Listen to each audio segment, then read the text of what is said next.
नमो बुद्धाय। जय भीम साथियों।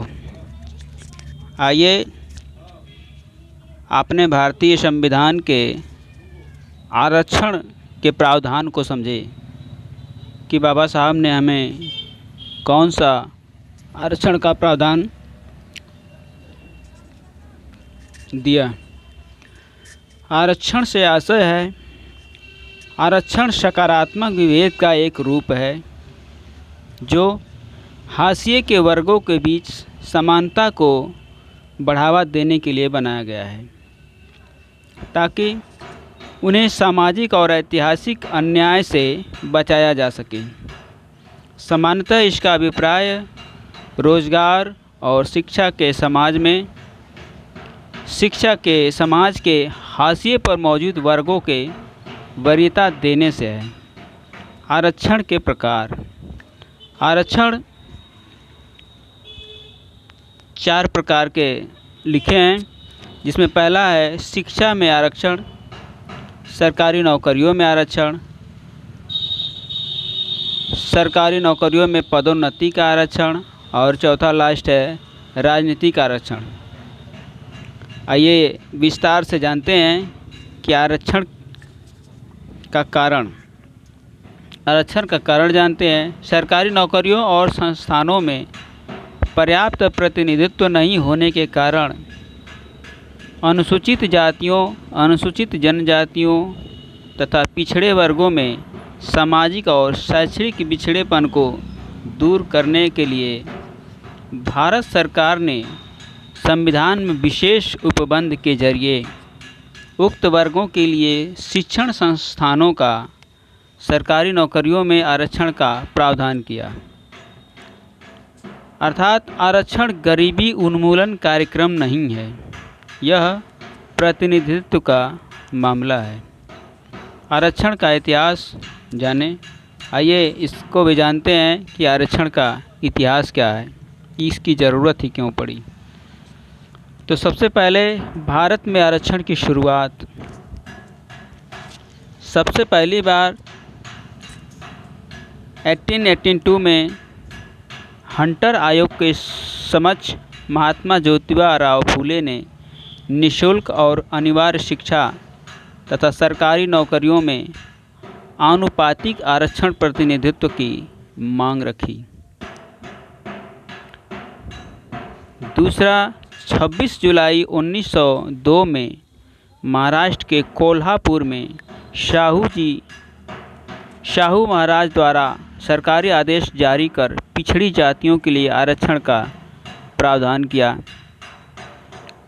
तीसरी बार 1921 में मद्रास प्रेसिडेंसी ने जातिगत आरक्षण हेतु सरकारी आज्ञा पत्र जारी किया। अब देखें आरक्षण और अंबेडकर की क्या सोच है।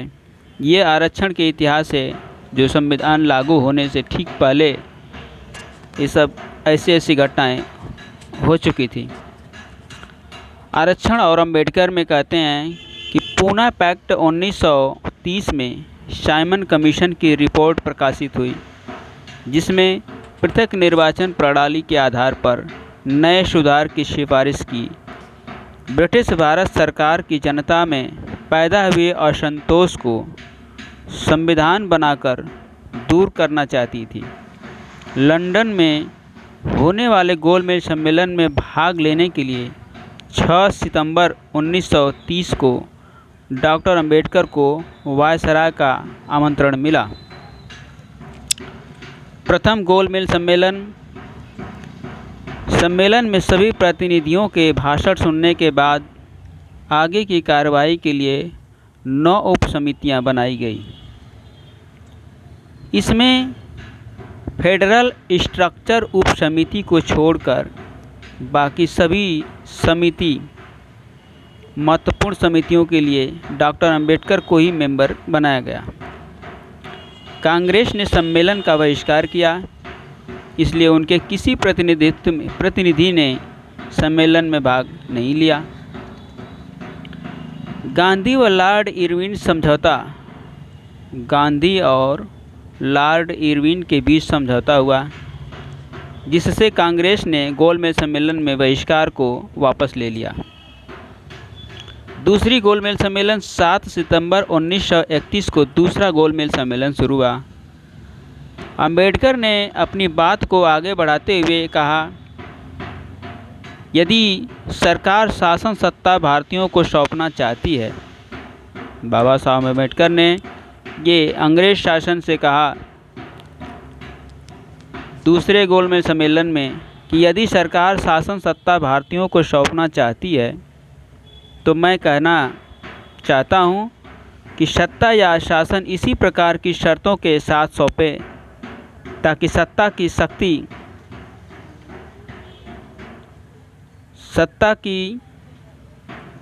शक्ति हिंदू या मुसलमान वर्ग के एक छोटे से समूह के हाथों में यानी थोड़े से लोगों के हाथों में न चली जाए।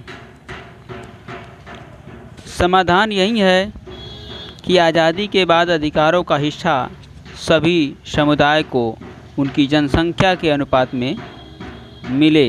ये बाबा साहब की सोच थी।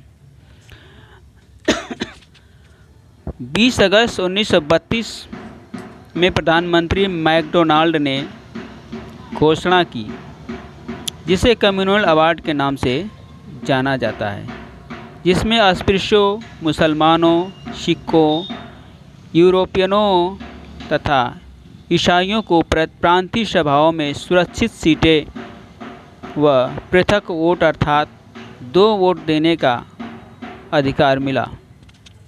सैकड़ों वर्षों के इतिहास में पहली बार अस्पृश्यों को राजनीतिक अधिकार मिले थे, जो डॉक्टर भीमराव अंबेडकर व डिप्रेस्ड क्लास के लिए बड़ी जीत थी।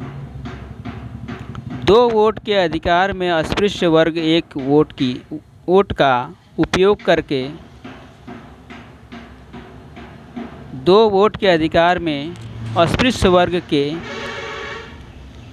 1 वोट का उपयोग अपने वर्ग के प्रतिनिधि का चुनाव करने में तथा दूसरे वोट सामान्य चुनाव क्षेत्र के सामान्य प्रतिनिधि चुनने के लिए मिला।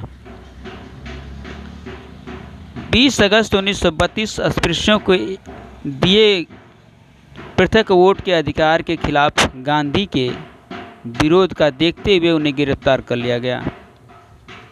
यानी 20 अगस्त 1932 के अस्पृश्यों को दिए पृथक वोट के अधिकार के खिलाफ गांधी के विरोध को देखते हुए उन्हें गिरफ्तार किया गया।